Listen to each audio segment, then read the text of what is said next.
আপনি নির্বাচনে অংশগ্রহণ করতে হলে এটা পরীক্ষার মতো, আপনাকে টেস্টে পাস করতে হবে, আপনার ফর্ম ফিল আপের টাকা দিতে হবে। আপনি টেস্টে পাস না করেন, ফর্ম ফিল আপের টাকা না দেন, আপনার তো পরীক্ষার মধ্যে তো আপনাকে আহ্বান করা হবে না। তো সেই জায়গা থেকে অনেকেই ভাবছে যে ওনাকে হয়তো এটা খুব সিম্পল হয়েছে, উনি উনি 11 বিষয়ে ফেল করেছে, উনি হচ্ছে ফর্ম ফিল আপের টাকা দিতে পারে নাই। আমি শুধুমাত্র এই জিনিসটাই হচ্ছে নির্বাচন কমিশনকে দেখিয়ে দিয়েছি যে উনি টেস্টে ফেল করেছে, ফর্ম ফিল আপ যথাসময়ে করতে পারে নাই।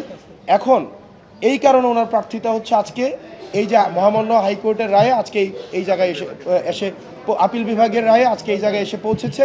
আমি মানুষের কাছে একটা বার্তা দিতে চাই, দেখেন যারা অন্যায় করে তারা সংঘবদ্ধ, যারা অন্যায় করে তাদের সিন্ডিকেট অনেক লম্বা, তাদের হাত অনেক লম্বা, তারা হয়তো অনেক টাকার মালিক, তারা হয়তো ক্ষমতার মালিক, কিন্তু বিশ্বাস করেন, বিশ্বাস রাখেন, আপনি যে জায়গা থেকে আসুন না কেন, আপনি বংশ পরিচয় হন আমার মতো, সেটা কিচ্ছু ম্যাটার করে না, কিন্তু আপনি যদি ন্যায়ের পথে থাকেন, আপনার অপরাধীরা যতই ক্ষমতাশীল হোক না কেন, দিন শেষে তাদের পরাজয় নিশ্চিত থাকবে। শুধুমাত্র আপনাকে ন্যায়ের পথে অটল থেকে দৃঢ়ভাবে লড়াইটা চালিয়ে যেতে হবে।